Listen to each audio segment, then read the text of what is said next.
Muy buenas noches, comunidad de Relatos de Terror García.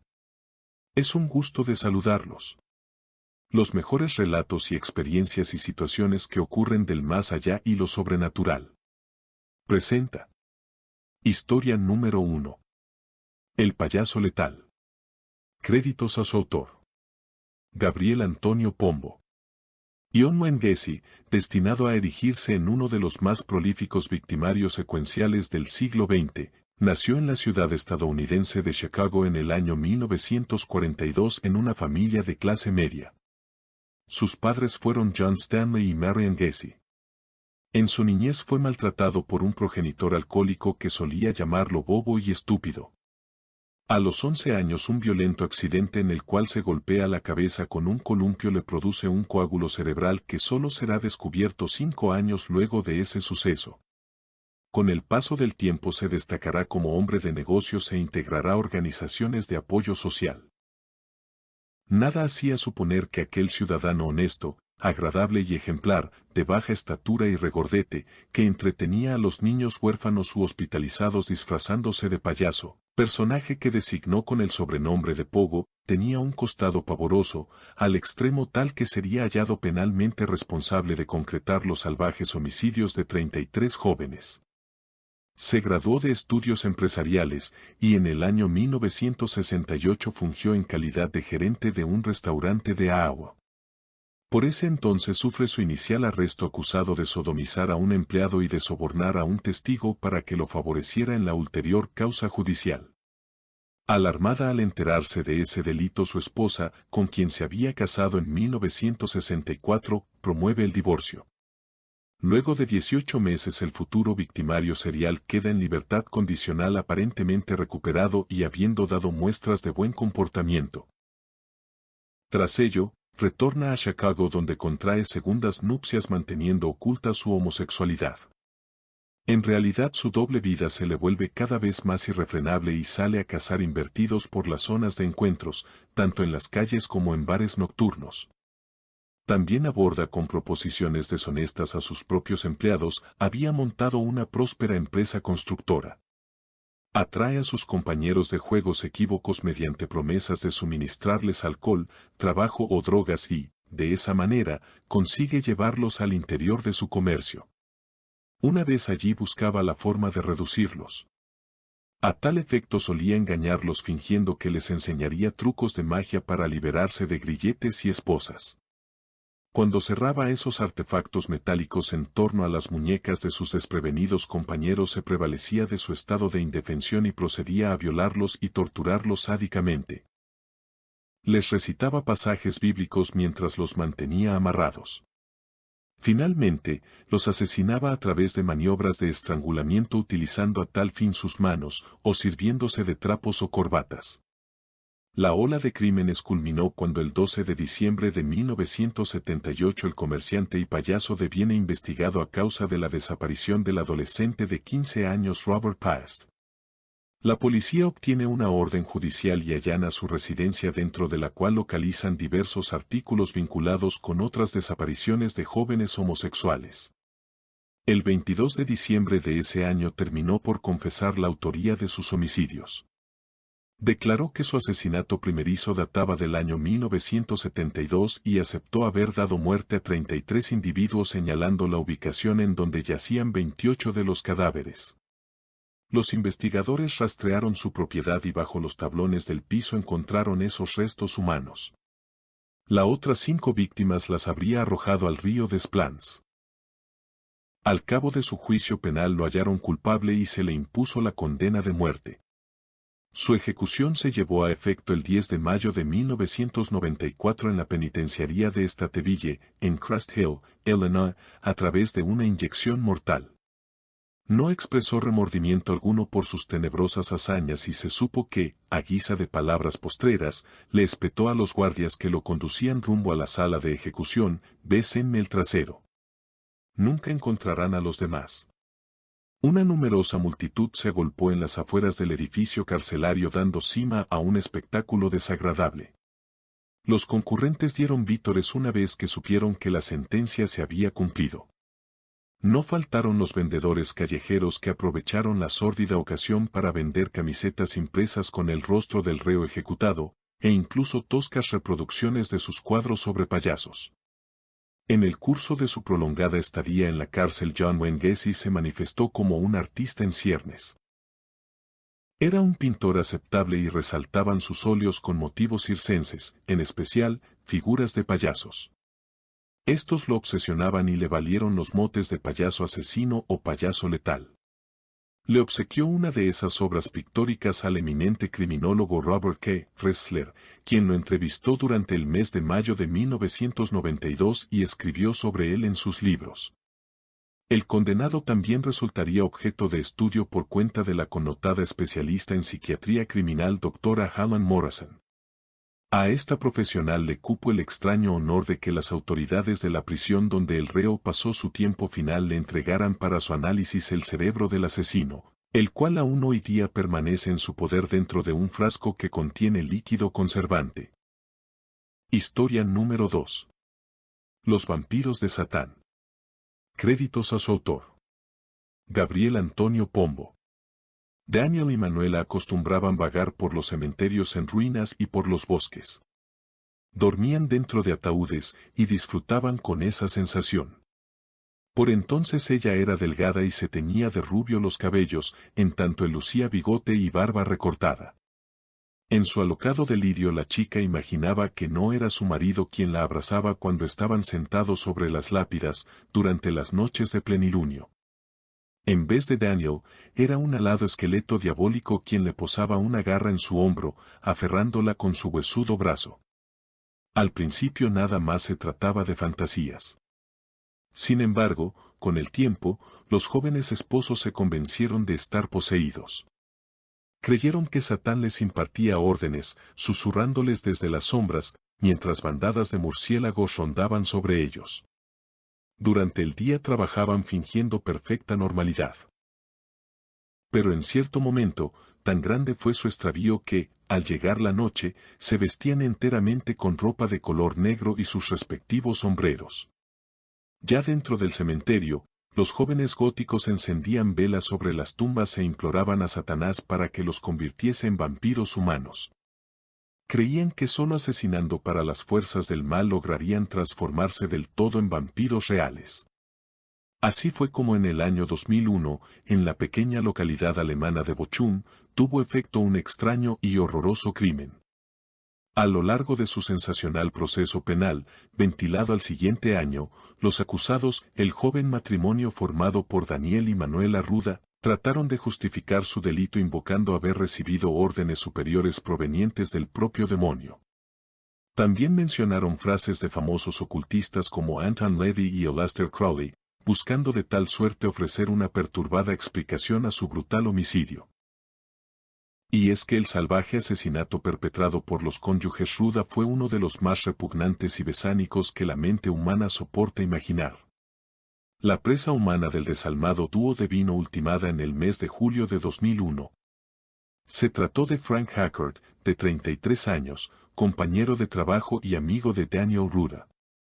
Los agresores lo habían invitado a su casa a pasar una velada nocturna, pero en cierto momento Daniel lo atacó de improviso con un martillo, aporreándolo repetidamente en la cabeza.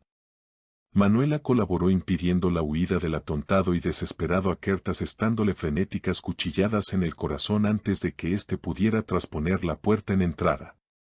Mientras su amigo agonizaba caído sobre el piso de la sala de estar, tras la tormenta de golpes y tajos padecida, los sádicos procedieron a quemarle la espalda con cigarrillos y, como vampiros que creían ser, bebieron la sangre que manaba copiosamente desde las numerosas heridas abiertas. Se ocuparon de dejar impresas en la piel de la fallecida víctima las marcas de la estrella de 5 puntas o pentagrama. En unas notas halladas entre sus pertenencias cuando se los capturó, la policía encontró párrafos que explicaban el motivo de esos sangrientos grabados. Allí se describía el valor místico del pentagrama como símbolo de dominación del espíritu sobre los elementos de la naturaleza. El matrimonio Ruda compartía la creencia de que cuando se imprimía sobre la piel de una víctima, ese símbolo mágico dibujado con la punta hacia abajo, se invocaba y obtenía la protección de los tenebrosos. De acuerdo refirieron los pretendidos vampiros a sus aprensores, el pentagrama, es la estrella flamígera, es el verbo hecho carne, y cuando su rayo apunta hacia abajo representa al macho cabrío. En su consiguiente juicio criminal estos enajenados insistieron en que actuaron dirigidos por las palabras de sus guías espirituales en materia demoníaca y vampírica, inspirándose en las ideas de los profetas esotéricos Anton LaVey y Aleister Crowley. No dieron muestra alguna de arrepentimiento porque estaban persuadidos de haber obrado a modo de vehículo de irresistibles fuerzas que los trascendían. La mujer, con la testa rapada y una cruz invertida tatuada encima de su calva, proclamó, no fue un asesinato. Fue la ejecución de una orden. Satán nos lo ordenó. Simplemente tenía que ser hecho. Nosotros queríamos que la víctima sufriera bastante antes de morir. Ambos desquiciados aseguraron saber que una vez fallezcan se transmutarán en vampiros, alcanzando así la vida eterna. En una de las sesiones de su causa judicial, Manuela rogó que cerrasen las ventanas del tribunal porque no podía tolerar la claridad de la luz solar, puesto que ella era una criatura de la noche. También relataron haber vivido en Escocia e Inglaterra y detallaron cómo conocieron a vampiros reales en Londres.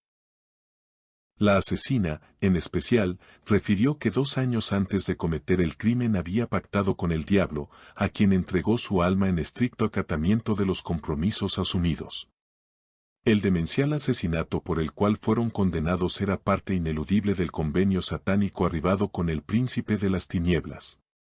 El Tribunal Provincial de Bochum no tardó en pronunciar sentencia. Se sancionó a la perturbada pareja a purgar un total de 15 años de cárcel, así como a recibir tratamiento psiquiátrico hospitalario hasta que mostrasen síntomas de recuperación de sus severos trastornos mentales, lo cual por cierto no sucedió. Pese a la aparente demencia que embargaba a los asesinos, algunas de sus respuestas al contestar preguntas del fiscal no parecieron sugeridas tanto por la locura cuanto por el cinismo. Por ejemplo, Daniel Ruda se declaró inocente y requirió que lo dejaran en libertad en forma inmediata alegando constituir una mera herramienta del maligno. En apoyo de su petición el imputado ofreció a jueces y jurados el pérfido razonamiento de que, cuando un borracho provoca un accidente de tránsito, a nadie se le ocurriría acusar al automóvil. Historia número 3. El pequeño asesino. Créditos a su autor. Gabriel Antonio Pombo. Cayetano Santos Godino nació el 31 de octubre de 1896 en Buenos Aires, capital de Argentina, fruto del matrimonio de 2 humildes inmigrantes calabrases, Fiore Godino y Lucía Rufo. Tenía 7 hermanos, Josefa, Julia, Rosa, Margarita, Antonio, Bambina y José. Su progenitor, quien laboraba de farolero, era alcohólico y castigaba a su esposa e hijos. Para peor, había contraído sífilis años antes de nacer el futuro infanticida, padecimiento que contribuyó a la debilidad física y psíquica que signó a la criatura. Otros rasgos representativos del muchacho los constituirían su muy escasa estatura y 2 prominentes apéndices auditivos que le valdrían los apodos de el oreja o el petizo orejudo, alias este último destinado a ser notoriamente recordado en las más negras páginas del delito. Durante su niñez estuvo varias veces al borde de la muerte por causa de diversas enfermedades. En especial, debido a un agudo cuadro de enteritis. No fue el único hijo de aquella pareja de italianos pobres que sufriría graves afecciones. Su hermano Antonio era epiléptico y, además, siguiendo el mal ejemplo de su padre, se convirtió en un bebedor irrecuperable. Más tarde se sumaría a Fiore en los castigos aplicados sobre su hermano menor. Entre sus 5 y 10 años el ya por entonces muy peligroso chico asistió a diferentes escuelas de las cuales invariablemente terminaba siendo expulsado, en razón de su pésima conducta y de su temperamento intolerable. Raramente concurría a las clases y solía desperdiciar el tiempo vagando por su barrio. Su primer acometimiento criminal lo llevó a cabo con apenas 8 años el 28 de septiembre de 1904, cuando atacó a Miguel Paoli de 21 meses. Ese día, aprovechando un descuido de la madre del infante, lo tomó de la mano y se dirigió con él hasta un baldío próximo a uno de los conventillos que tiempo atrás la familia Godino Rufo había ocupado. Llegado a ese lugar golpeó con sus puños al chiquito y lo arrojó sobre un montón de basura y espinas que allí se acumulaban. Por fortuna, un vigilante de la comisaría local que recorría la zona se percató de lo que estaba ocurriendo y frenó la agresión llevándose consigo a ambos menores hasta la estación de policía. Al año entrante Godino repitió su modo de operar y, tras tomar de la mano a una vecinita llamada Ana Neri, la condujo hasta un baldío sito en las calles Loría y San Carlos. Depositó a la niña en el suelo, y con una pesada piedra trató de aplastarle el cráneo. Un policía lo sorprendió y salvó a la criatura.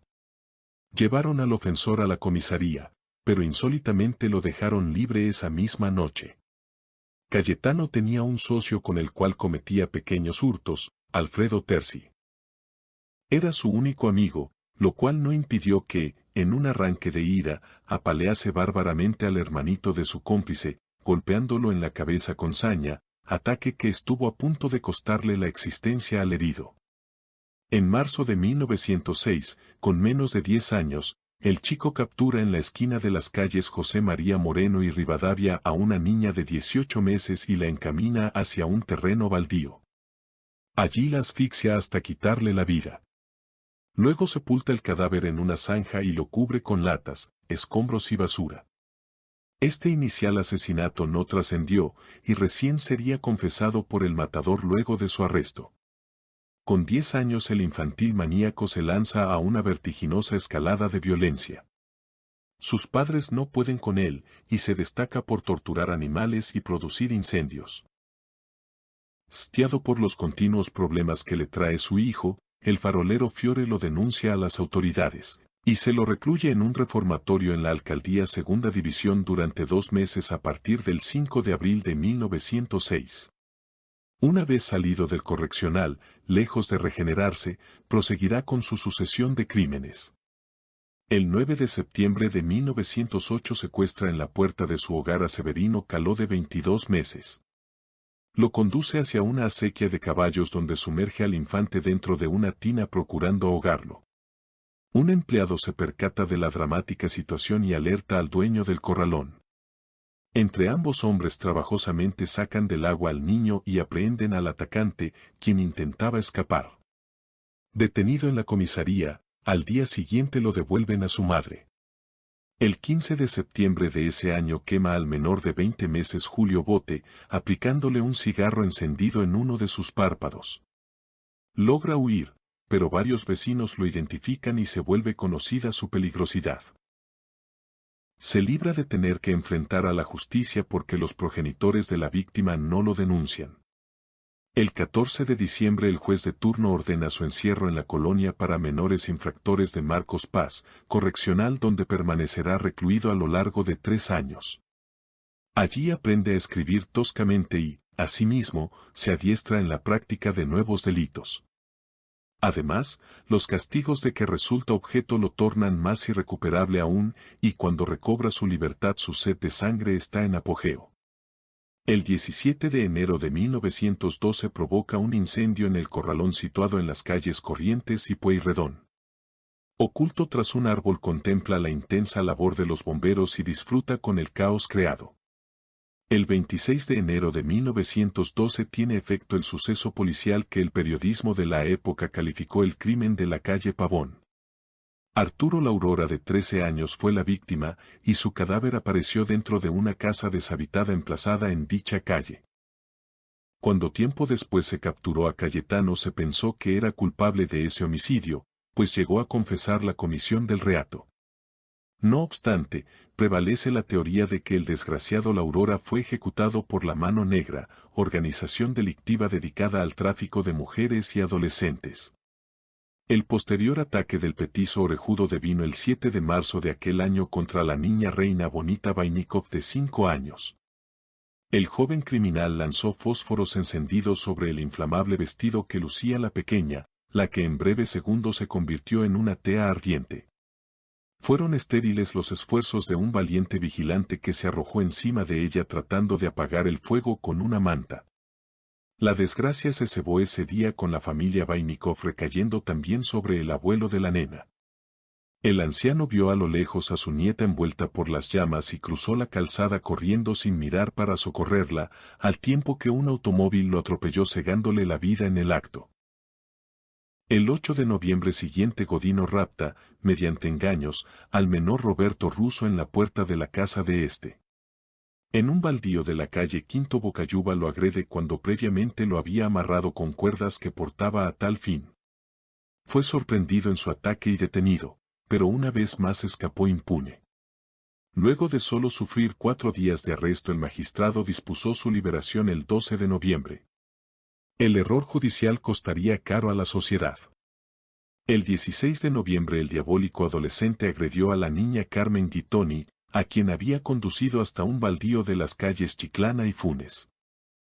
La cercana presencia de un policía salvó a la menor y el ofensor huyó sin poder concretar su malvado objetivo. A fines de noviembre el delincuente prende fuego a 2 galpones, pero los siniestros alcanzan escasa magnitud. Estos atentados frustrados configuran el preludio del más escalofriante de los asesinatos consumados por el infanticida. La víctima será Gesualdo Giordano. El 3 de diciembre de 1912 el psicópata observa al chiquito jugando en la puerta de su casa en Progreso 2585. Lo tienta prometiéndole entregarle caramelos, y logra que lo acompañe a hacer un mandado. Conduce al infante al recodo que une a un muro con la ochava de un portoncito en Catamarca y calle 25 de noviembre de 1889. Tras extraer de sus ropas unas cuerdas lo ata e intenta estrangularlo. El niño se resiste con desesperación y, ante la resistencia, el agresor toma una pesada piedra y le aplasta el cráneo. Sale del cubículo y en el recorrido de regreso a su casa ve sobre la acera un gran clavo. Se hace del mismo y vuelve al lugar del crimen. Para asegurar la muerte de la víctima, usa a modo de martillo la piedra que había empleado para golpearlo y le introduce el clavo en el cráneo. Un niño de 9 años de apellido Peluso y una niña de 7 llamada Antonia de Risi informan a la policía que vieron a Gesualdo mientras era llevado por un chico de corta estatura y grandes orejas. Los policías ya saben de quién se trata y en la madrugada del 4 de diciembre de 1912 lo aprehenden en el conventillo donde vive con sus padres. La noche anterior el pequeño monstruo había asistido al velatorio del niño Giordano y se aproximó al féretro a fin de comprobar la marca dejada por el clavo en el cráneo del difunto. La justicia lo consideró en primera instancia como inimputable, aunque por razones de seguridad se lo mantuvo encerrado en el Hospicio de las Mercedes, donde perpetró varias agresiones graves contra menores allí internados. Un año más tarde, en la segunda instancia del proceso, el juez de alzada Dr. Ramos Mejía confirmó la sentencia de no imputabilidad legal. El juvenil infanticida había sido declarado irresponsable para el derecho penal y los informes médicos parecían avalar esa resolución. Pero el 12 de noviembre de 1915, cediendo ante el clamor e indignación de la prensa y el público, los tribunales reabrieron su causa. Se declaró finalmente que al momento de cometer sus crímenes era plenamente consciente y, a partir de tal revisión, fue condenado a confinamiento por tiempo indeterminado en una cárcel común, tal cual si fuera adulto. El 28 de marzo de 1923 lo trasladan a la prisión de Ushuaia en la gélida localidad sureña de Tierra del Fuego. Allí el preso será el habitante de la celda número 90. Desde 1935 hasta su fallecimiento el 15 de noviembre de 1944 estuvo enfermo afectado por numerosas dolencias. Resultó brutalmente apaleado en aquella prisión al menos 2 veces. La leyenda cuenta que pereció de resultas de las lesiones originadas por una última paliza a manos de sus compañeros de cautiverio. Los reclusos trataron de lincharlo en venganza por haber torturado y dado muerte a 2 gatitos que eran sus mascotas predilectas. Sin embargo, este rumor nunca fue ratificado. De acuerdo con el reporte del penal de Ushuaia, obrante en el archivo del servicio penitenciario, El reo expiró en el hospital carcelario a consecuencia de una hemorragia interna derivada de una úlcera gastrointestinal que lo aquejaba desde años atrás. Según otras versiones, murió de tuberculosis o por complicaciones a raíz de una pulmonía. Historia número 4. Atar, torturar, matar. Créditos a su autor. Gabriel Antonio Pombo. El 22 de octubre de 1974 Dennis Rader llamó a Don Granger, reportero del periódico local The Wichita Eagle encargado de la página policial, y le informó que en el segundo piso de la biblioteca pública de la ciudad, en el interior de un libro, se hallarían pistas del crimen cometido contra la familia Otero. Cuando los policías ubicaron dentro de un manual de mecánica esa misiva quedaron impactados. Allí se describía cómo habían quedado colocados, tras la matanza, los cuerpos de las víctimas, qué ropa vestían, cómo fueron amarrados, qué tipo de cuerda se usó, etc. Vale decir, información confidencial no publicada en la prensa, datos que solo el auténtico victimario podía conocer. La nota proseguía comunicando que el redactor no podía contenerse y que volvería a asesinar, pues un monstruo interior lo impelía a cobrarse más presas humanas. No se consideraba responsable de los crímenes ni ser una persona realmente malvada porque, según alegaba, había nacido con el factor X, anomalía inherente a los asesinos seriales, que era la verdadera culpable de sus destructivos actos. Concluía aquellas líneas con una postdata donde declaraba, como los criminales sexuales no cambian su modus operandi, o por naturaleza no pueden hacerlo, no cambiaré el mío. Mis palabras claves serán ban them, átalos, torture them, tortúralos, kill them, mátalos BTK, lo veréis en la próxima víctima. Nacía así la historia del asesino serial que se conocería por su apodo criminal de atar, torturar, matar. BTK, en inglés. La policía de ese tiempo no estaba familiarizada con la mentalidad de los victimarios secuenciales y, mostrando cierta ingenuidad, publicaron un anuncio clasificado en el The Wichita Eagle con la esperanza de que BTK decidiera contactarse para librarse de su demonio interno, donde ofrecían prestarle auxilio psicológico. BTK, dispone UD de ayuda, llame al 684 a 6321 antes de las 10 de la noche, rezaba el texto de ese anuncio. Días más tarde, ante el silencio del homicida, el periodista Don Granger le mandó una invitación proporcionándole su número telefónico para que hablase con él. Prometía conseguirle una buena asistencia letrada si estaba dispuesto a entregarse. Huelga señalar que tampoco hubo respuesta alguna a esta propuesta. El 31 de enero de 1978 envió un poema entre satírico y macabro, donde describía escenas del crimen en honor de su víctima Shirley Diane al The Wichita Eagle. Esta letra, y los posibles indicios que pudiera haber dejado, se extravió y nunca fue publicada. Dennis Rader leía todos los días con ansiedad el periódico aguardando la noticia de su travesura. Al pasar el tiempo sin que nada fuera publicado creyó que lo ignoraban deliberadamente y se enfureció. Optó entonces por cambiar de medio de difusión y remitió un amplio sobre de papel manila color marrón, ahora dirigido a la cadena televisiva local KQTV que fue recibido en la mañana del 10 de febrero de 1978. El sobre portaba un extraño poema dedicado a la víctima Nancy Fox donde se recreaba aquel crimen. Además, en el papel sobre el cual estaba escrito el desquiciado poema podía visualizarse, abajo de ese texto, un tosco dibujo representando a la joven asesinada, tal cual la había dejado muerta sobre la cama, y una mesilla sobre la que reposaban sus gafas, tal como la policía la había hallado. Dennis Rader continuaba enfadado con el The Wichita Eagle por haberlo ignorado, y así lo acreditaba la carta que también contenía aquel sobre, y en la cual se señalaba que, me resulta ofensivo que los medios no hagan ninguna alusión a mi poema sobre Vian. Un pequeño párrafo hubiera bastado. De todos modos entiendo que la culpa no es de los medios, el jefe de policía quiere mantener a todo el mundo tranquilo, en la ignorancia de que hay un psicópata por ahí, estrangulando mujeres especialmente. Ya van 7 víctimas. ¿Quién será la siguiente? ¿A cuántas tengo que matar para que me hagan un poco de caso?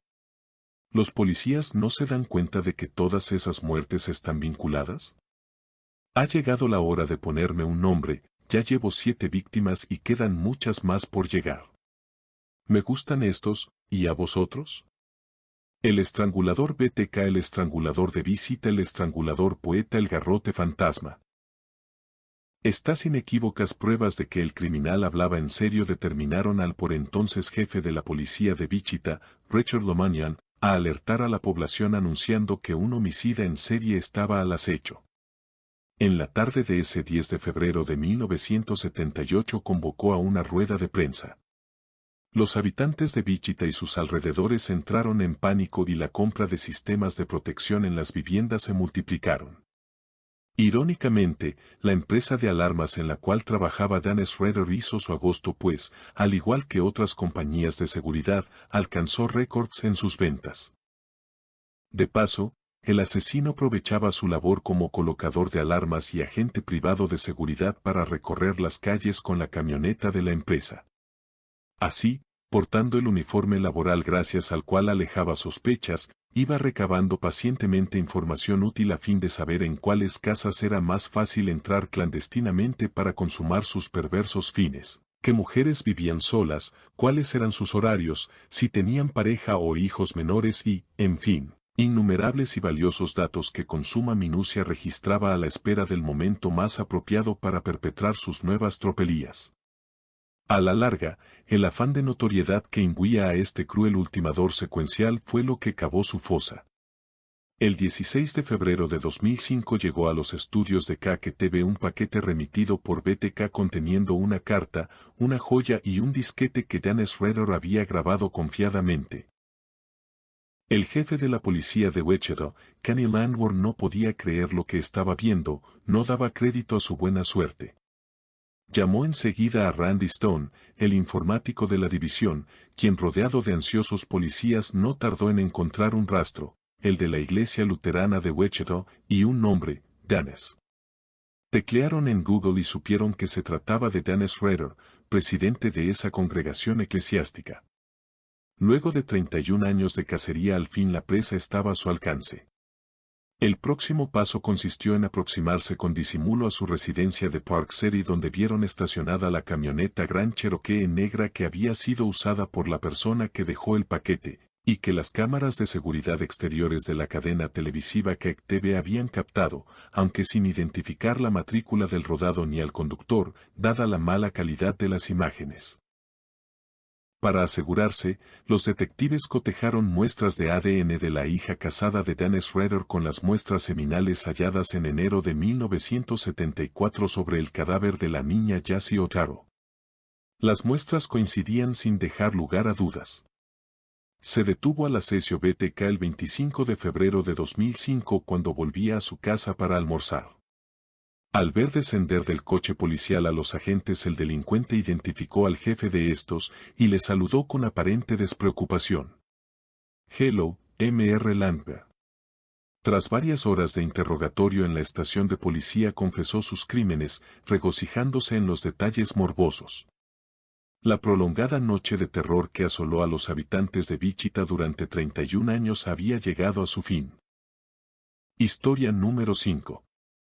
La cosa. Créditos a su autor. Ty Smith. El olor era lo primero.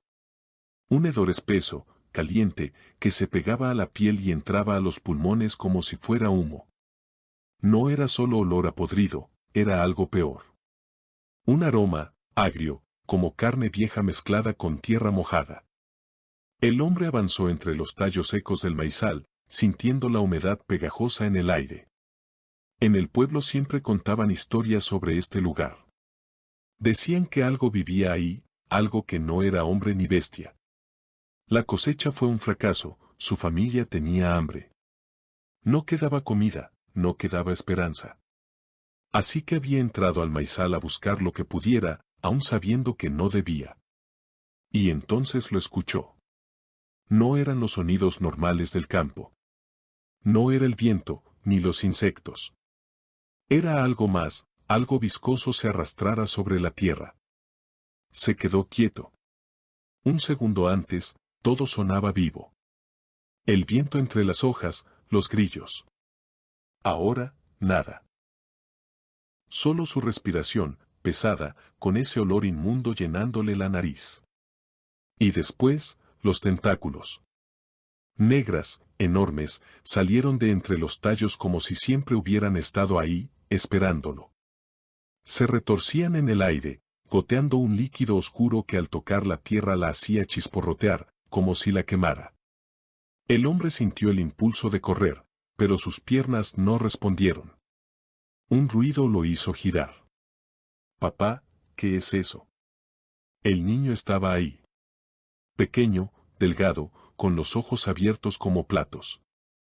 El hombre quiso gritarle que corriera, que huyera, pero las palabras se atoraron en su garganta cuando sintió algo envolver su tobillo. El dolor llegó de golpe. Los tentáculos se apretaron, afilados como cuchillas, hundiéndose en su piel. Sintió como la carne se abría, como la sangre caliente le corría por la pierna. Gritó, pero el sonido se perdió en la noche. Intentó levantar la horca, pero otro tentáculo le atrapó el brazo, doblándoselo en un ángulo imposible. Algo crujió. Algo se rompió. El dolor le hizo ver negro por un momento. Cuando pudo abrir los ojos, la cosa estaba frente a él. No tenía forma.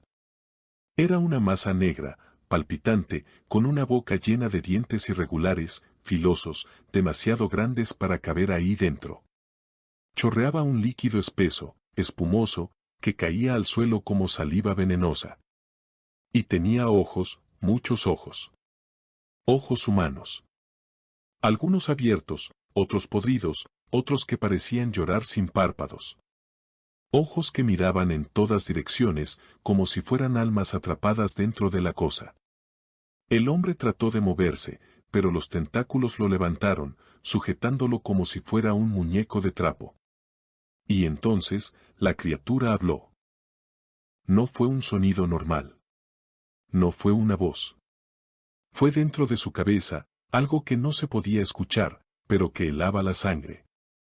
¿Tienes hambre? Yo también. El hombre sintió que algo le apretaba el pecho. Y luego, la primera mordida. No en su piel. No en su carne. Fue dentro. Dentro de su cuerpo. Algo le arrancaba partes por dentro. Sintió su propio estómago desgarrarse. Sus entrañas moviéndose. Algo deslizándose dentro de su piel, abriéndose paso entre sus órganos como una lombriz gigante devorándolo de adentro hacia afuera. Gritó, luchó. Pero la cosa solo se rió. Los tentáculos lo bajaron lentamente, acercándolo a la boca enorme.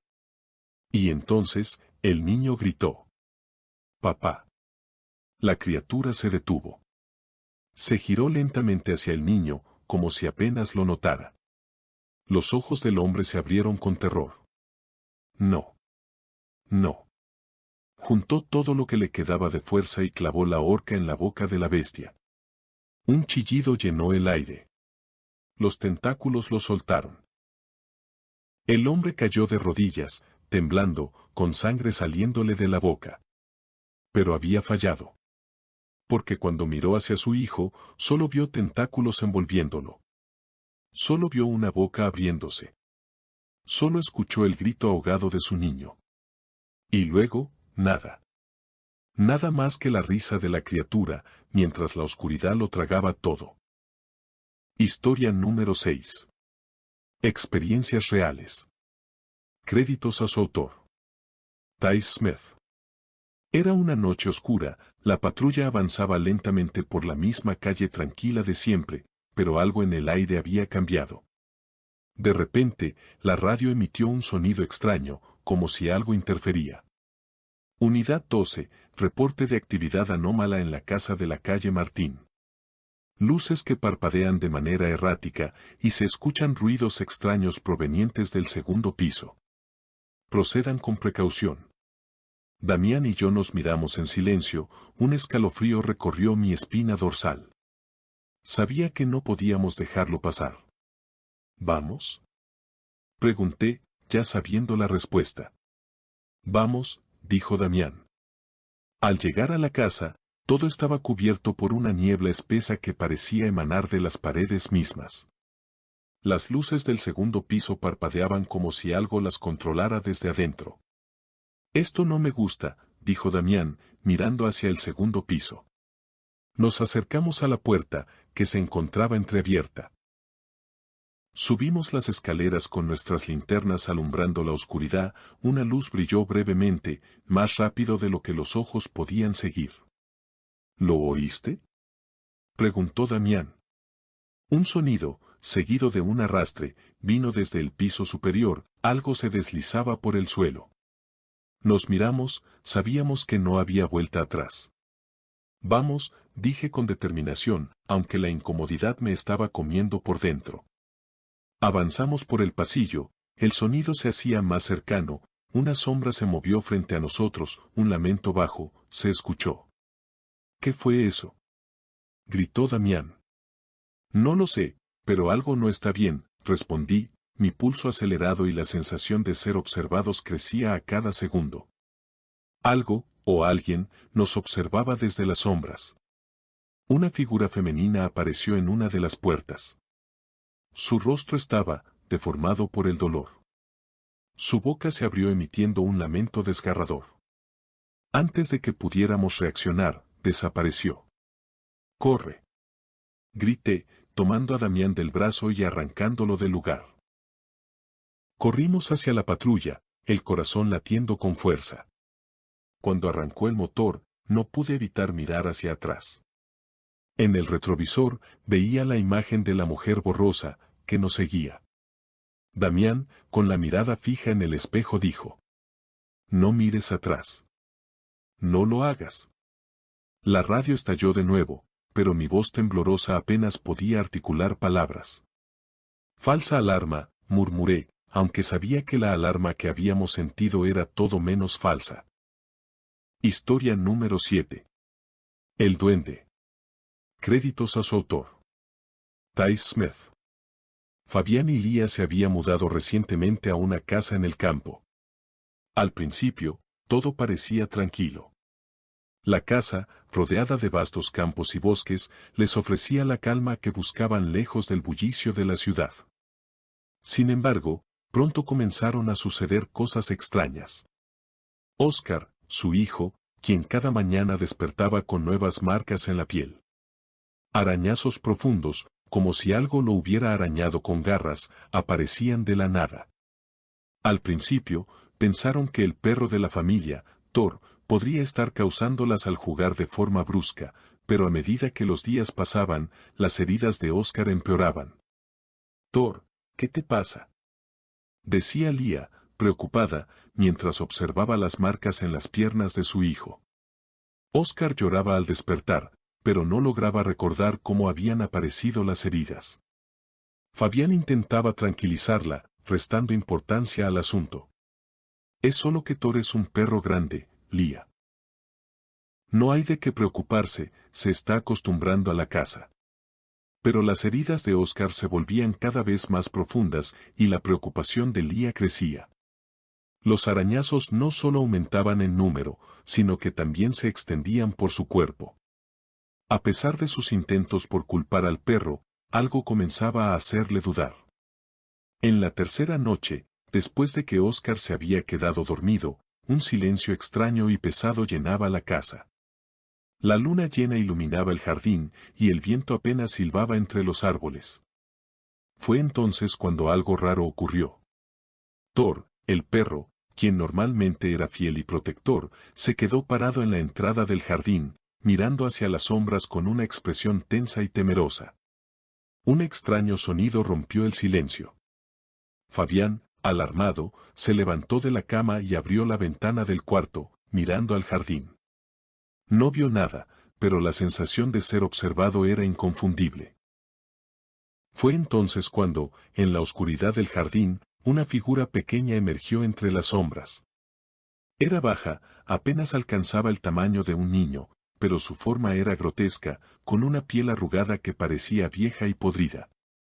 Sus ojos brillaban con un rojo intenso, como brasas encendidas, llenos de maldad y hambre.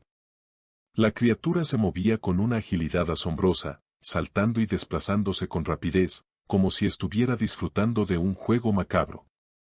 Sus manos, largas y delgadas, tenían dedos afilados como garras, y una boca llena de dientes puntiagudos se dibujaba en su rostro deformado, abriéndose en una mueca perversa. ¿Qué demonios es eso?, dijo Fabián, paralizado por el miedo. Lía despertó sobresaltada al escuchar la voz de su esposo. ¿Qué pasa, Fabián?, preguntó, aún medio dormida. Fabián no podía apartar la mirada de la criatura, que, con un movimiento espeluznante, comenzó a acercarse a la casa, deslizándose por la oscuridad del jardín como si estuviera buscando algo. De repente, la criatura miró hacia la ventana de Fabián con una sonrisa macabra, mostrando sus dientes afilados.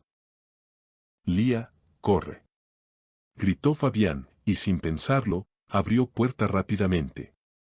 Thor, el perro, comenzó a ladrar frenéticamente desde el jardín, su cuerpo tenso y sus ojos fijos en el ser que emergía de las sombras.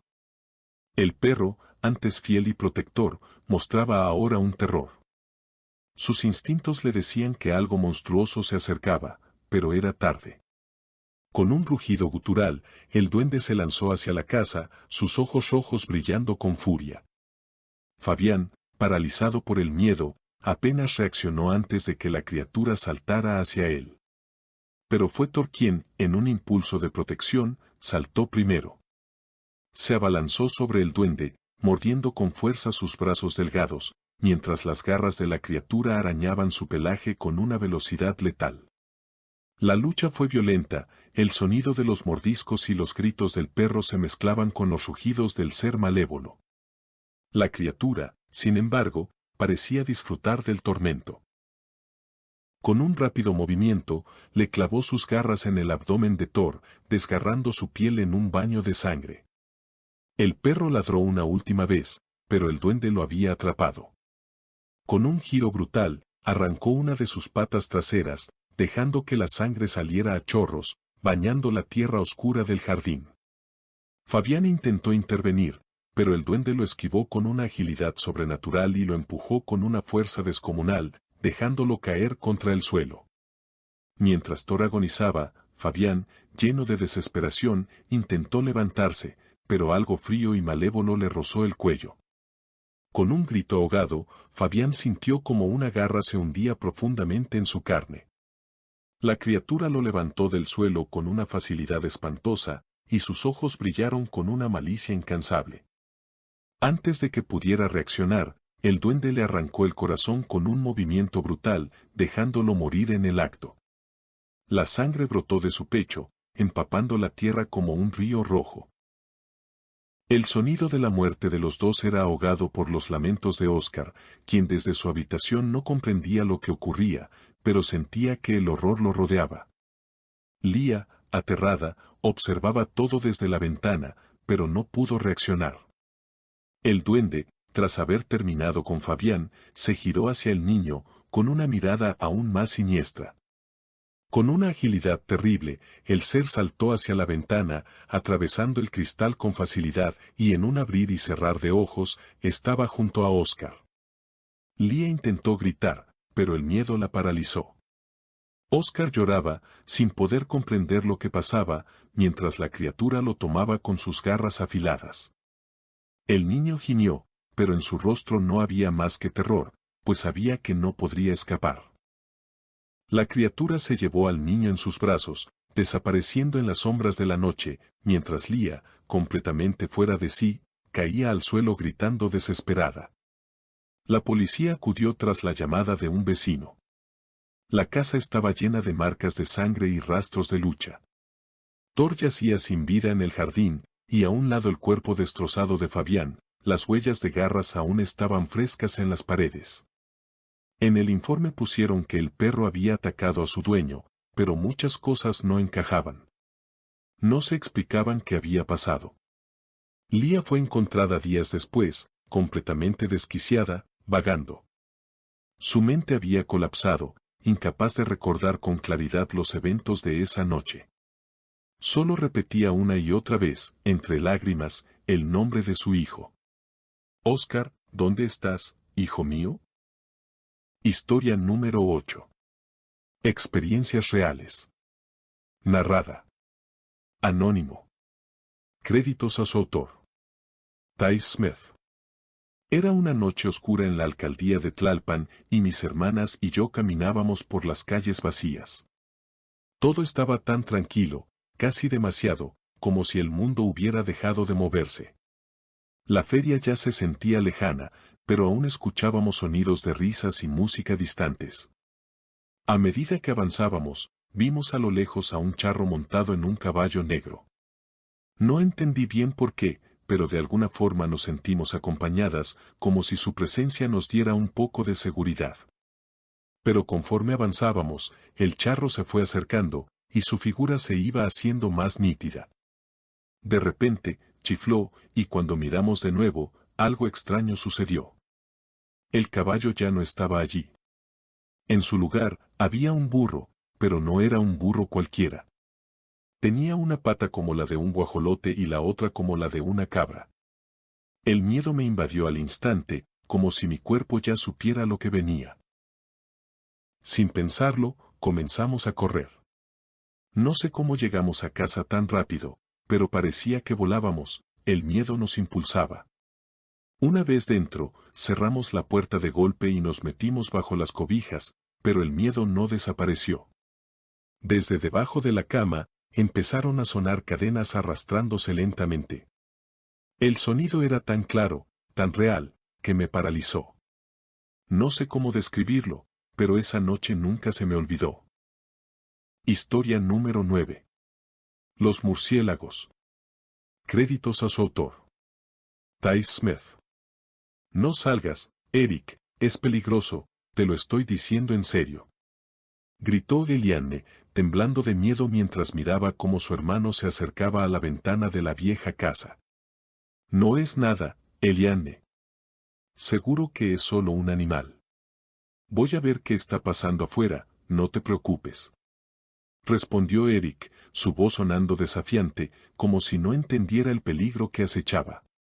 Eliane lo miró, con el corazón acelerado.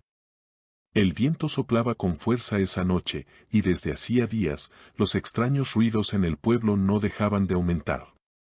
Gente que desaparecía, gritos que se oían a lo lejos, pero nunca se encontraba a nadie.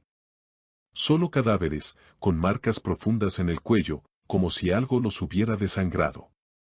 Y todo indicaba que no se trataba de animales comunes. Eric, no te acerques, insistió Eliane, su voz ahora más temblorosa, llena de angustia. Los murciélagos están atacando a las personas. Todos los que han desaparecido han sido encontrados con mordeduras, y no son animales comunes. Esto no es un juego. Eric hizo un gesto con la mano, como restándole importancia. Vamos, no seas exagerada. Esos rumores son solo eso, rumores. No voy a quedarme encerrado aquí todo el tiempo. Pero, al momento en que abrió la ventana, un horrible aullido rasgó la oscuridad. Decenas de murciélagos gigantes, negros como la noche, se lanzaron hacia ellos, cubriendo el aire con un batir de alas ensordecedor. Eric, no. Gritó Eliane, pero ya era demasiado tarde. Los murciélagos invadieron la habitación. Uno de ellos se lanzó hacia Eric y, en un instante, se aferró a su cuello, sus colmillos afilados perforando su piel. Eric soltó un grito de dolor, luchando por zafarse, pero la criatura se aferraba con fuerza, su boca succionando la sangre de su garganta. Eliane, ayúdame. Gritó Eric, pero era inútil.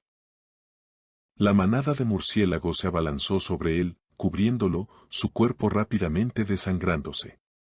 Eliane trató de apartar los murciélagos que se acercaban a ella, pero cada vez más se sumaban a la horda.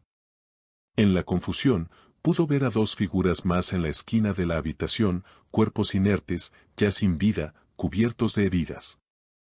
Eran los vecinos, Daniel y Lucía, que habían venido a buscar ayuda esa misma tarde.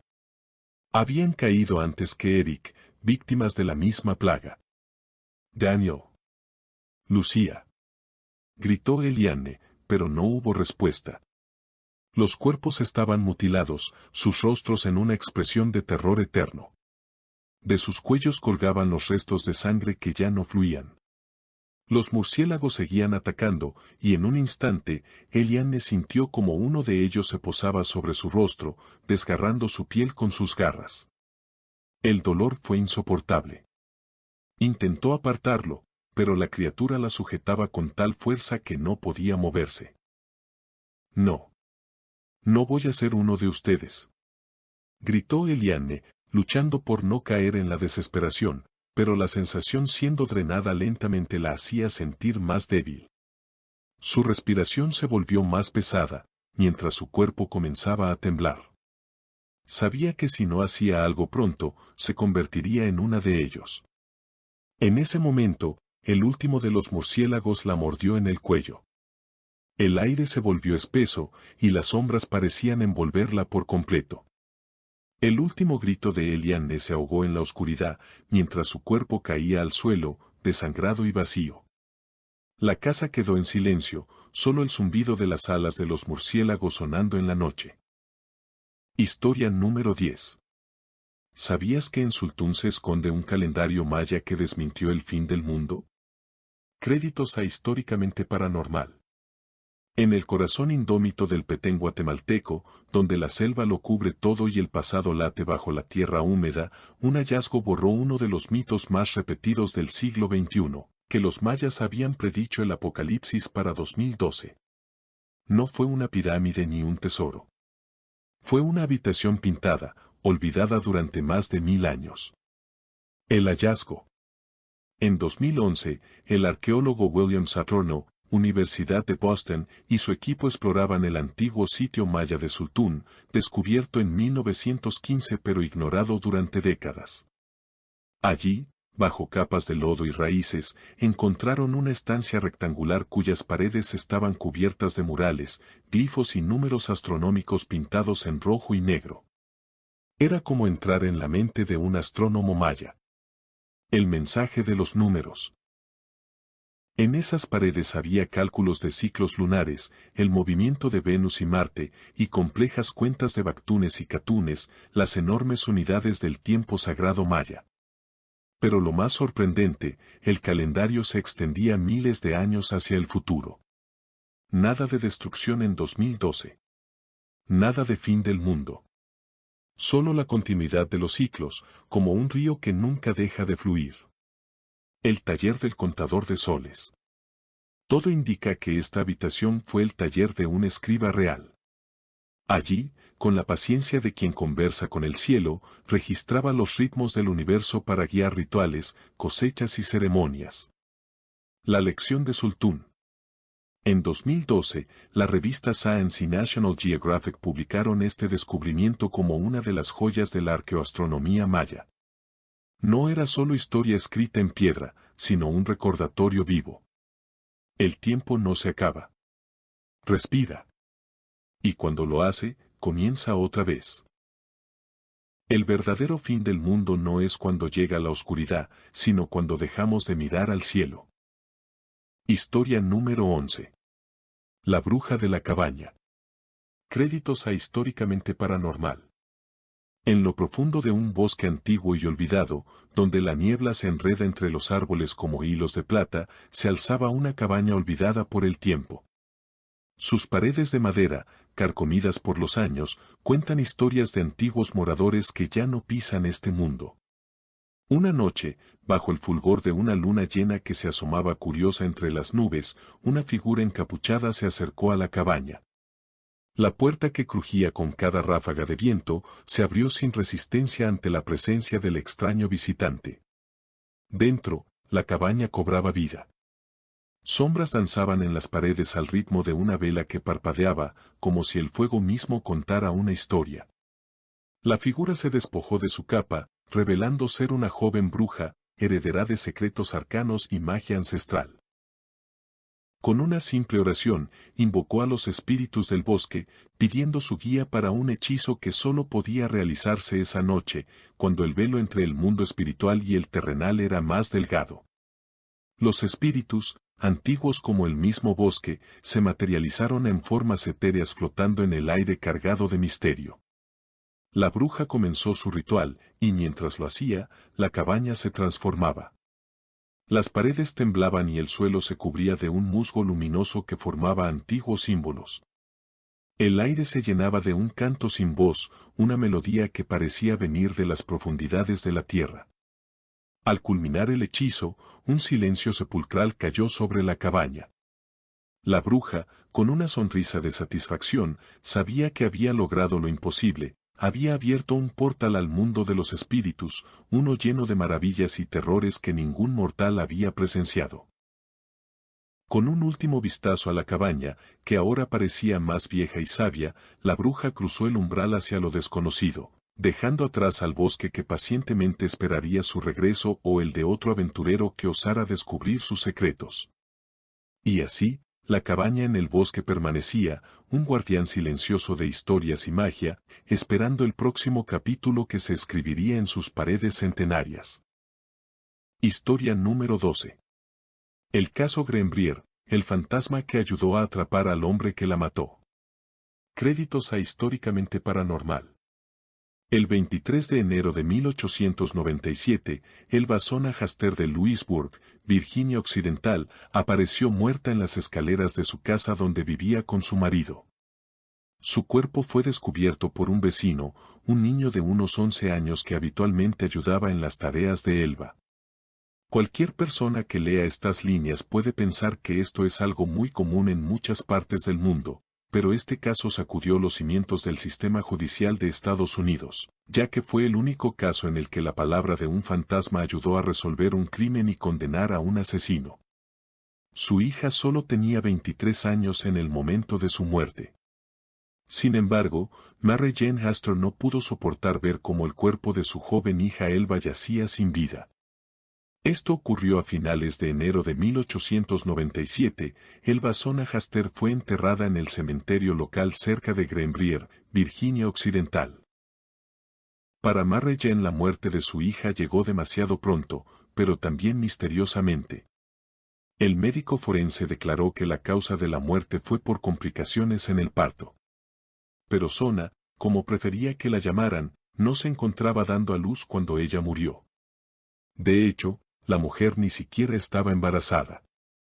Mary Jane estaba segura de habían asesinado a su hija. Ella deseaba hablar con el espíritu de Sona para que pudiera explicar lo que realmente ocurrió ese trágico día. Y así fue, Sona habló desde su tumba, revelando no solo cómo murió, además su testimonio desde el más allá sirvió para conocer a su asesino. Mary Jane no se podía explicar cómo pudo ocurrir ese trágico final, aunque siempre desconfió de Edward, marido de su hija. Pero sus sospechas se profundizaron en el velatorio de Sona. Edward estaba actuando de manera extraña, no como el típico marido de luto. Algunos de los vecinos que asistieron a la vigilia también le notaron cierto nerviosismo. En un momento parecía desconsolado y al rato muy agitado y nervioso. Pero sobre todo Edward no permitía que nadie se acercara a ella. Al final Sona fue enterrada. A pesar de todo lo extraño que rodeaba la muerte de su hija, Mary Jane no tenía ninguna prueba de que Edward fuese el culpable de la muerte de Sona. Pero a partir de aquí las cosas cambiaron para Mary Jane, fue testigo de algunos fenómenos inexplicables. Mary Jane cogió una sábana blanca del ataúd de Sona antes de que fuera sellado.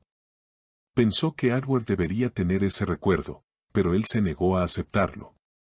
Mary Jane se quedó con la sábana como un recuerdo de Sona, sin embargo, se dio cuenta que tenía un extraño olor indefinible. Ella llenó un recipiente con agua para lavar la sábana.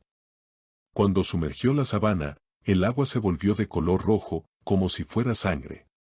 Intentó limpiar la sábana diversas veces, pero la mancha de color rojo no desaparecía. Para Mary Jane estaba claro, era una señal de Sona. A partir de ese momento, Mary Jane rezaba todos los días y pedía al espíritu de Sona que le revelara las circunstancias de su muerte. Durante 2 semanas Mary Jane le rezaba al espíritu de Sona hasta que sus plegarias fueron contestadas. Mary Jane afirmó que el espíritu de Sona se le apareció en 4 ocasiones noches. Durante estas visitas espectrales nocturnas, Sona le contó a su madre cómo había muerto. Según Sona, Edward era cruel y abusaba de ella. El día de su muerte, la violencia de Edward había ido demasiado lejos. Edward perdió el control cuando Sona le dijo que no tenía carne para la cena. Enfureció de tal manera que atacó a Sona salvajemente rompiéndole el cuello. Para probar lo que estaba relatando, el fantasma volvió lentamente la cabeza para enseñar a Mary Jane las marcas en su cuello. Mary Jane llevó su historia a John Alfred Preston, el fiscal local. Preston escuchó pacientemente, pero con escepticismo, la historia de la señora Haster sobre el fantasma delator. El fiscal Preston ordenó que se exhumara el cuerpo de Sona para una autopsia. Edward protestó por el procedimiento judicial, pero no tenía poder para detenerlo. Él comenzó a mostrar signos de gran tensión. Dijo públicamente que él sabía que iba a ser detenido por el crimen, pero que no iban a ser capaces de demostrar que él fuera el asesino. La autopsia reveló que, tal y como había dicho el fantasma, que Sona había sido estrangulada violentamente. Edward fue arrestado bajo la acusación de asesinato. Y a partir de este momento salió a la luz los verdaderos orígenes de Edward, un psicópata y maltratador que había estado varias veces en la cárcel, era el verdadero mal. Pero lo más sorprendente es que él estaba seguro de que no iba a ser condenado por la muerte de Sona. ¿Qué evidencias le incriminarían? Era finales de junio, y el juicio de Edward dio comienzo ante un jurado popular. Aunque la realidad es que no había testigos ni tampoco pruebas. Además, el tribunal dictaminó que el enjuiciamiento de testimonio del fantasma era inadmisible. Pero entonces el abogado defensor de Edward cometió un grave error que cambió el destino del juicio. Llamó a Mary Jane Haster al estrado. En un intento, para mostrar públicamente que la mujer estaba desequilibrada, sacó a relucir el asunto del fantasma de Sona.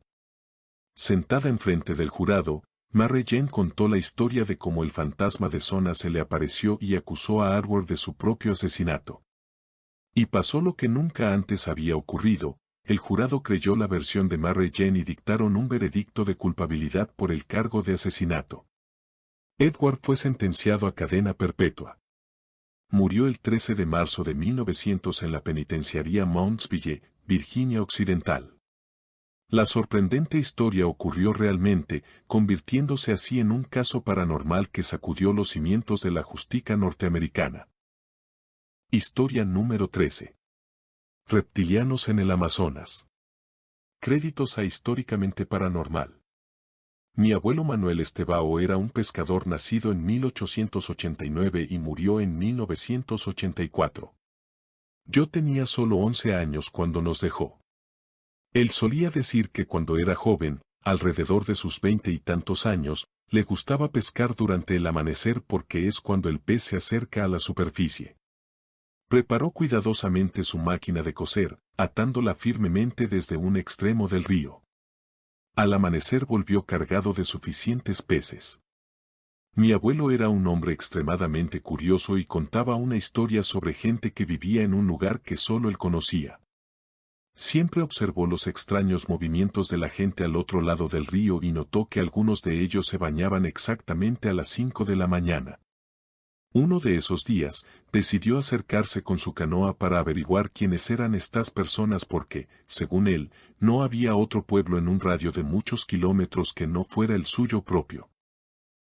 Antes de cruzar el río con la canoa, remó unos metros adelante, evitando dirigirse directamente a la orilla donde estaban estas gentes. Al llegar al otro lado, escondió la canoa en una hoja de hierba en la orilla del río y ahí permaneció escondida. Cuando estaba a unos 20 metros de distancia, dijo que no podía creer lo que vio, y dijo: había 6 familias. Familias de cocodrilos. Caminaban con 2 piernas y tenían brazos largos como la gente normal, pero sus brazos eran similares al cuero seco. Tenían cabezas de cocodrilo pero sus narices eran pequeñas. Algunos de ellos, como niños, se arrastraron en 4 patas con pequeños brazos y se movieron rápidamente en el agua. Ninguno de los 2 estaba hablando. Se estaban comunicando a través de gestos. Pensé que eran personas que llevaban grandes caimanes muertos en la espalda, pero no llevaban nada porque eran los propios cocodrilos. El momento más aterrador fue cuando estaban entrando en el río. Solo uno se quedó en el suelo, y este se sentó como una persona en el borde, pero claramente era un cocodrilo. Después del incidente, mi abuelo dijo que le tomó más de 10 minutos salir del césped porque no quería hacer ruido. Como estaba lejos de su pueblo, decidió volver al lugar donde siempre ponía su bolsa de herramientas. En la orilla, bajo un árbol, decidió pasar la noche allí. Mi abuela solía decir que, después de este día, mi abuelo enfermó gravemente. Nadie sabía la razón, tal vez estaba relacionado con lo que vio esa mañana. Mi abuelo falleció a los 95 años, todavía contando esa historia, afirmando que todavía estaban ahí. Historia número 14. La niña con cabeza de muñeca. Leyenda de Aguascalientes. Créditos a Históricamente Paranormal. Un padre que trabajaba muchas horas en el aeropuerto de la ciudad de Aguascalientes, reparando aviones, sentía que no tenía tiempo suficiente para estar con su familia. El hombre trabajaba todo el día en la terminal aérea y tenía un cariño especial por su hija, por eso, un día que no habría mucho que hacer, decidió que la pequeña lo acompañara. La leyenda que se ha transmitido de boca en boca cuenta que el hombre dejó a su niña en un lugar seguro, como lo tenía previsto. El trabajo fue poco, pero cuando había terminado su turno, le pidieron que hiciera una reparación de una turbina por la que le pagarían dinero extra y decidió regresar al trabajo. Mientras él se encargaba de la reparación, la pequeña se sintió atraída por el enorme aparato y decidió ir a ver qué hacía su papá, quien no se dio cuenta que estaba cerca. En cuanto todo estuvo arreglado, los trabajadores prendieron la turbina para ver si funcionaba, pero, según cuenta la leyenda, lo primero que vieron fue cómo le estirpó la cabeza a la niña y a una muñeca con la que jugaba la dejó sin cuerpo. Los trabajadores habrían escuchado el grito ahogado de la pequeña. Cuando fueron a buscarla, solo encontraron su cuerpo. La cabeza nunca apareció mientras que de su muñeca solo encontraron la cabeza. Con el paso de los años el aeropuerto se convirtió en el Parque Héroes Mexicanos donde, desde su inauguración, los visitantes han reportado una serie de sucesos fuera de lo común, principalmente durante las noches cuando es recurrente escuchar el susurro de una niña que pregunta, ¿quieres jugar conmigo? Quienes se atreven a investigar de dónde viene esa voz, según la leyenda, se han encontrado con la aterradora imagen de una niña con ropa ensangrentada, pero lo que más sorprende es que su cabeza es la de una muñeca. Algunos padres afirman que sus hijos aseguran que han jugado con una niña que tiene cabeza de muñeca, pero que los adultos no pueden ver de día, solo por las noches. Según la leyenda, la niña solo podrá descansar en paz el día que su cabeza sea encontrada. Historia número 15. La capilla. Créditos a Históricamente Paranormal. Cuentan que hace muchísimos años, quizá en la época de la colonia, llegó a la capital brasileña un cura que se encargaría de la parroquia principal. Este era un hombre muy devoto de Dios y que se esforzaba al máximo por respetar sus votos. Rezaba por todos sus semejantes y ofrecía consuelo a cuantos acudían a su iglesia.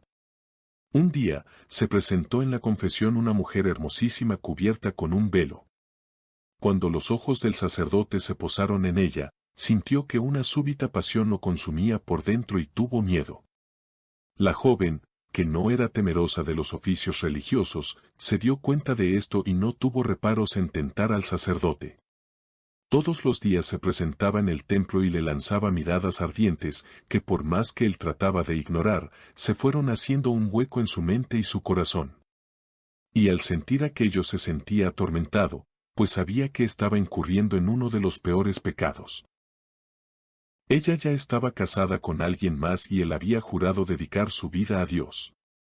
Pero el deseo fue más fuerte y un buen día, ante los ojos del Cristo de la Iglesia, lo consumaron cayendo en la tentación. Tras cometer aquella imprudencia el cura se sintió horrorizado. La culpa lo atormentaba y como no pudo soportar dicho sentimiento, se suicidó tirándose desde lo alto del campanario. La mujer por su parte, también murió al poco tiempo, arrollada por un carretón que era arrastrado por una mula. Dicen que fue un castigo divino. Tiempo después, durante una noche de luna llena, varias personas atestiguaron haber visto a un hombre con hábito de sacerdote, merodeando por la iglesia. Lo más aterrador era que este ser no tenía cabeza y vagaba aterrorizando a los incautos que se atrevían a salir a altas horas fuera de sus casas. Al mismo tiempo, se empezó a decir que una mula descabezada corría sin control por las calles brasileñas, despidiendo una llama de fuego desde el lugar en el que debía estar su cabeza. Siempre se anunciaba por medio del lúgubre llanto de una mujer acongojada, que parecía estar pasando por una tremenda agonía a juzgar por la profundidad de sus alaridos.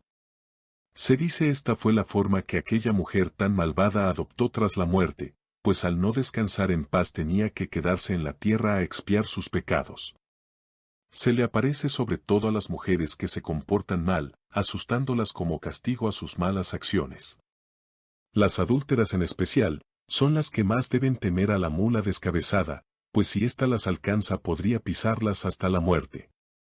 Con el paso del tiempo, esta leyenda fue haciéndose muy popular en Brasil y aún en la actualidad, hay quienes aseguran escuchar el correr furioso de los cascos de la mula, moviéndose a toda velocidad por las calles desiertas. Mientras tanto, en alguna capilla un hombre sin cabeza sigue buscando las puertas al cielo. Historia número 16. El escape. Créditos a su autor D. A. Smith. Noah estaba sentado en el suelo, las manos atadas con un cordón grueso que le cortaba la piel. A su lado, Eliane sollozaba en silencio, los ojos rojos y la cara mojada. No podía ver mucho a través de la oscuridad, pero sabía que su hermana también estaba aterrada. Lo mismo que él. Llevaban 3 días secuestrados. 3 días de hambre, miedo, silencio. Los hombres que los vigilaban apenas hablaban. La casa era vieja por dentro, húmeda y fría, con las paredes llenas de grietas. En la noche, oían llantos. No eran de ellos. Eran débiles, apagados, como de otro cuarto. Como si más niños estuvieran allí. Noah no quería hablar de eso, pero Eliane se le acercó una madrugada y preguntó: ¿Hay alguien más? En un rincón oscuro, casi cubierto por la sombra, había una silueta. Pequeña. Sentada igual que ellos. Amarrada. Lloraba bajito. No hablaba. Solo lloraba. «Hola», dijo Eliane, arrastrándose un poco. «¿Estás bien?» La silueta levantó la cabeza. No podían distinguir bien, solo veían un niño pequeño, oían su llanto. Noah también la vio. El corazón le golpeó fuertemente. «Tranquilo, vamos a salir de aquí», dijo Noah, sin saber por qué lo decía, ni cómo. «No llores más, pequeño. Yo tengo miedo, pero trataremos de irnos, te lo prometo. ¿Quieres que te cante una canción?» «Vamos, Eli, no juegues, no se trata de asustarlo». El niño no respondió. El llanto cesó. Pero esa noche, ninguno volvió a sentirse tan solo. El tercer día fue el peor. Los secuestradores comenzaron a mostrar signos de impaciencia. La presión aumentaba, y sus vigilantes, los hombres altos y rudos, parecían más agresivos. Eliane había intentado escapar 2 veces, pero siempre los encontraban rápidamente. Cada intento les costaba más, y Noah lo sabía, si no hacían algo pronto, ya no habría oportunidad. Entonces, la puerta se abrió. Uno de los secuestradores entró y apuntó directamente a Eliane. «Levántate», gritó, tirándola al suelo con un empujón brutal. «Es hora de que salgas». Noah sintió como su corazón se aceleraba. En ese momento, todo el miedo acumulado se transformó en furia. Se levantó de un salto, ignorando el dolor de sus muñecas, y corrió hacia el hombre. «Suéltala», gritó, empujándolo con todas sus fuerzas. El hombre se giró, sorprendiendo a Noah. Sin pensarlo, levantó la mano y le propinó un golpe directo en la cara. La sensación de la bofetada hizo que Noah se tambaleara, pero no se detuvo. Su rabia lo invadía con tal fuerza que, por un instante, olvidó el dolor. Con un gruñido, el hombre volvió a levantar la mano para golpearlo nuevamente. Noah, con la cabeza aturdida por el primer golpe, se preparó para recibir el siguiente, pero cuando lo intentó, la patada vino antes de lo que esperaba. Fue un impacto seco y brutal en su estómago que lo hizo caer al suelo, respirando con dificultad. Eliane gritó. El hombre la arrastró más cerca de la puerta, pero Noah no podía dejar que eso pasara. Se levantó, tambaleante, y corrió hacia ellos, forcejeando con el hombre. En un acto desesperado, le dio un empujón y vio cómo la cara del secuestrador se retorcía en una mueca de enojo. Uno de los otros hombres, al ver la escena, intervino, sujetando a Noah por el cuello y levantándolo del suelo. Estaba a punto de golpearlo también, pero entonces uno de los secuestradores más viejos, un hombre con una cicatriz en la cara, gritó. «Basta. No los maltraten más. Esos niños valen oro, oro.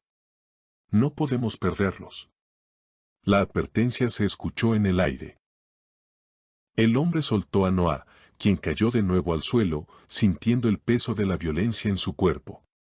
Eliane se acercó a él, tocándole el rostro con ternura, tratando de calmarlo. «¿Estás bien?», aunque el miedo seguía en sus ojos. «¿Crees que puedes hacer algo?», dijo el secuestrador, levantándolo del suelo por el cuello. «Eres solo un niño». Se escuchó el ruido del cargador de un arma al ser recargado. Los hombres estaban listos para matar. De repente, un grito aterrador se oyó oscuridad. Fue un grito desgarrador, lleno de desesperación y terror, que parecía provenir de un lugar más allá de la habitación. En ese instante, un fuerte ruido rompió la quietud, algo cayó con un golpe en el suelo, haciendo que los secuestradores se distrajeran por unos segundos. Aprovechando la oportunidad, Noah y Eliane, sin pensar en lo que podían hacer, corrieron. Su mirada buscaba al niño, pero él los esperaba en la puerta. Sin decir nada. Solo los miraba. Noah no dudó. Se acercó, lo miró a los ojos por primera vez, y les tendió las manos a ambos. Una a Eliane, otra al niño. «Vamos a casa», dijo Noah. Cruzaron pasillos, esquivaron tablones sueltos, bajaron por la parte trasera. Tenían que aprovechar la confusión. «Corran». Los tres corrían. Sus manos no se soltaban. Ni por un segundo. Como si fueran uno solo. Como si todo el dolor de esos días se estuviera yendo con cada paso. Corrieron hasta llegar al río. Negro. Furioso. Eliane temblaba. El niño también. «No voy a soltarlos», dijo Noah. «Prometí que íbamos a volver». Y justo cuando iban a lanzarse, el niño ya no estaba. Eliane se detuvo un segundo, mirando a su alrededor, con la mano aún extendida. Pero Noah la jaló con fuerza. Saltaron. Los pasos y voces de sus secuestradores se escuchaban, y Noah sabía que no quedaba mucho tiempo.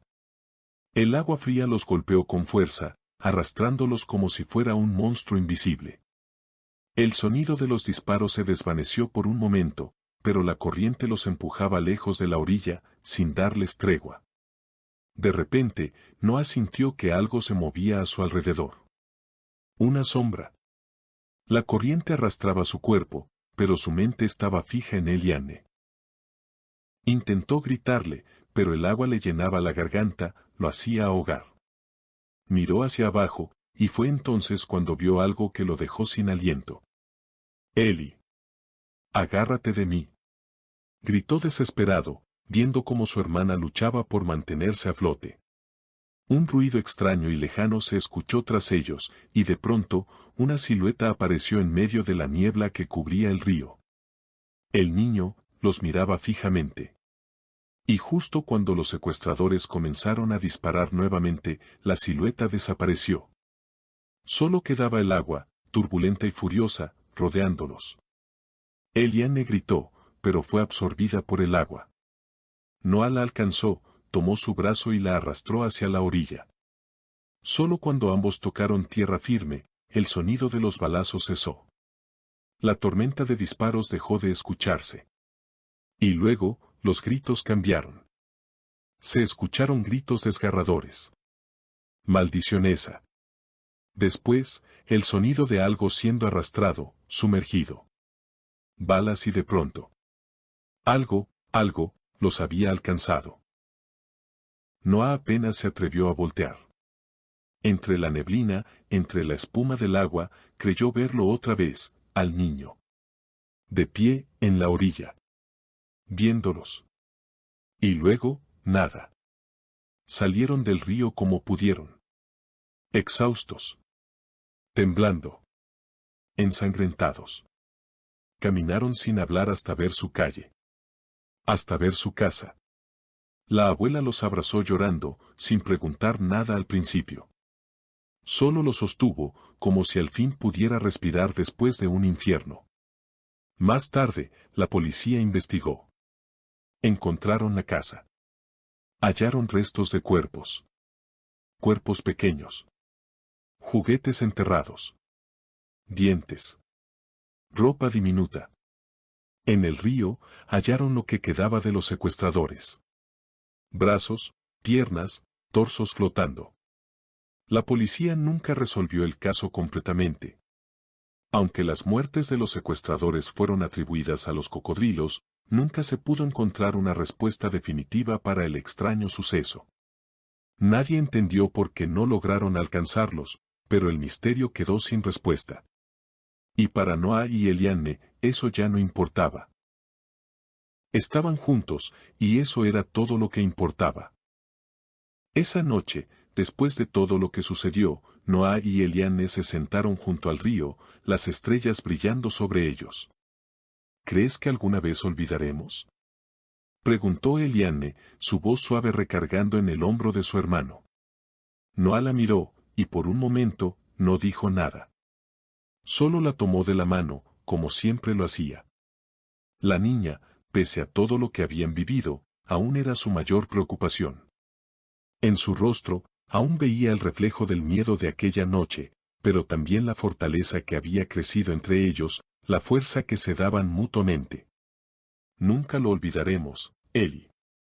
Pero siempre vamos a recordarlo como lo que nos hizo fuertes, respondió Noah, con una determinación. El viento soplaba suave, arrastrando el murmullo del río, y todo a su alrededor parecía estar en calma. Pero, de repente, un ruido se escuchó, el crujir de una rama quebrada, ambos se giraron. Ahí, frente a ellos, en medio de la oscuridad, estaba el niño. Su rostro estaba oculto en sombras, solo la silueta de su cuerpo era visible. Su figura era delgada, casi etérea. Sonreía, pero no podían ver su rostro. No podía verse. Solo aquella sonrisa. Levantó la palma hacia ellos. Un adiós. Un gesto silencioso. Eliane apretó la mano de Noah, sus ojos se llenaron de lágrimas, pero no podía dejar de mirarlo. El niño los miró por un último momento, como si asegurara que estaban bien. Y luego, de forma suave comenzó a desvanecerse. Primero sus pies, luego sus piernas, y finalmente su rostro. Cuando ya no quedó nada de él más que la brisa que soplaba sobre el agua, Eliane y Noah se quedaron en silencio. Nadie dijo una palabra. Eliane, sin pensarlo, se levantó y recogió una pequeña rama. La clavó en la tierra, formando una cruz. Noah la observó en silencio. Luego, tomó otra rama y la colocó a su lado. Los dos se sentaron frente a esa cruz improvisada, las manos entrelazadas, mirando el mismo río que los había ayudado a escapar, y donde todo había cambiado. Por las tardes, después de todo lo que vivieron, regresaban allí, a esa misma orilla. No hablaban mucho. Pero se sentaban, mirando el agua, como si el niño estuviera allí, acompañándolos. Quizás, de alguna forma, lo estaba. Habían aprendido a vivir con el dolor. pero también con la certeza de que alguien más, alguien que no podrían ver nunca más, había sido su salvador. Y mientras las estrellas seguían brillando arriba, ellos lo recordaban, así como él los había acompañado a ellos en su peor momento. Ahora, ellos lo acompañaban a él, de alguna manera. Si te gustó el relato, regálame un pulgar arriba, no olvides en dejar tus comentarios. Gracias por ser parte de esta comunidad. Saludos a todos nuestros seguidores. Hasta la próxima. Síguenos en nuestras redes sociales.